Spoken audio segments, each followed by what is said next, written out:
Hey everyone, if your TCL Roku TV keeps restarting, turning off, or turning on by itself, don't worry, I've got you covered. Here's how to fix it in under a minute.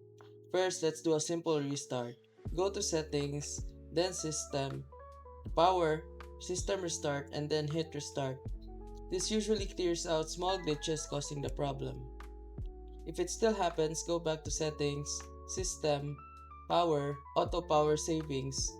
Uncheck both options so your TV doesn't turn off after being idle. Also, turn off Fast TV Start. It can sometimes make your TV power on unexpectedly.